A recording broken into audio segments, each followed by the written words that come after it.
Hi, folks. So I have really benefited from watching a network called TCT. I kept calling it THC for like a month. I would always catch myself. No, it's TCT, not THC.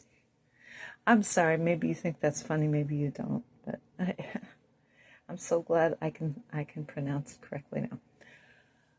There are a few pastors on there that I really love.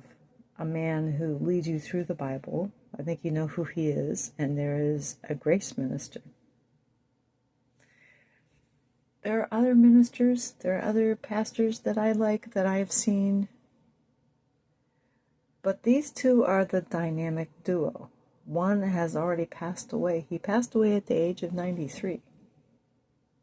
One lives in Singapore. Well, you have to know who he is. What a learned person. He does pronounce some words differently. Doesn't mean that he's uneducated or illeducated or ignorant. I had to figure out, okay, what did he say? Oh, he just pronounces some English words differently.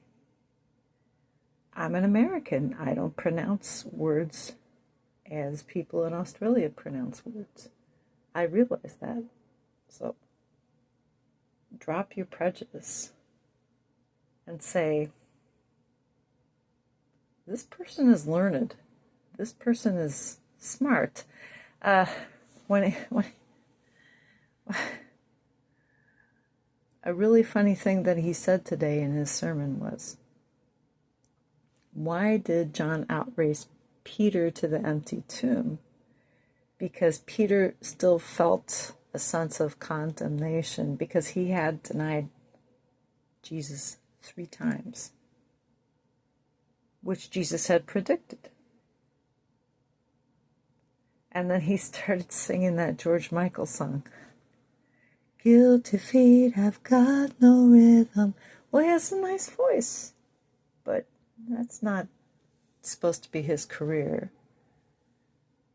Not because he doesn't have a good voice, but anyway.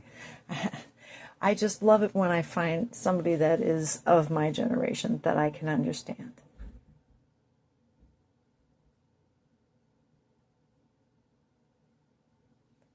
And interestingly, Les Feldick is, of course, the man who does Through the Bible. I like him better when he's older. I started seeing this series toward the end of the series when he was well advanced in age. I actually liked his personality better as he became older. I really thought, this guy is well seasoned. But if you go back to the beginning of the series, there is so much value. Him going through the Bible and having these insights, and it's Holy Spirit infused, it's Holy Spirit led. And he began doing this series in 1991 when I would have been about 18 years old. That's very strange. 18, 19. Would I have watched a show? I probably would have. I was pretty religious at the time. But here I am, decades later. The man is not even alive anymore, and I'm watching it. I do not want to miss one episode. If I miss an episode, I can go to his website. The thing that I like about it is that he says he doesn't have any denominational biases. He just sticks to the Bible. He's not promoting one Christian denomination over the other. He doesn't spend time, he doesn't go off on stupid tangents. I mean, he does seem to weave, but he's weaving, as Donald Trump weaves.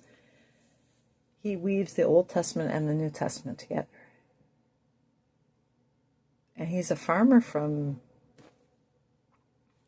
Nebraska. I don't know where he is, out west somewhere. He's a farmer. I'm amazed. So to the young people, I say, why do you dismiss older people and older generations as if they're dummies? Yeah, I feel Every generation feels like their parents really screwed everything up. If my parents hadn't been, well, maybe your parents were perfect and wonderful, that's fine, but my parents were really, my parents thought that their parents were crazy. I don't think my parents were crazy. I think they were really off kilter because of the culture. They were very off kilter. And they did damage. They were damaged and they did damage. Let's all consider ourselves one generation now. But let's be humble. Let the young people be the young people. I don't want people to assume, that I'm 20 years old or even 30 years old. I'm not ashamed. I'm a little bit older. I'm not a curmudgeon, and I'm not a dummy. Listen to older people. They've had experience. They're seasoned. Just as I said that I really liked Les Feldick as a preacher and as a person toward the end of his ministry more. You get better as you get older. You really do. Nothing against the young people. And if you're not getting better as you're getting older, if you're getting worse, stop that train. I want to get off right. Now that's a 90s song.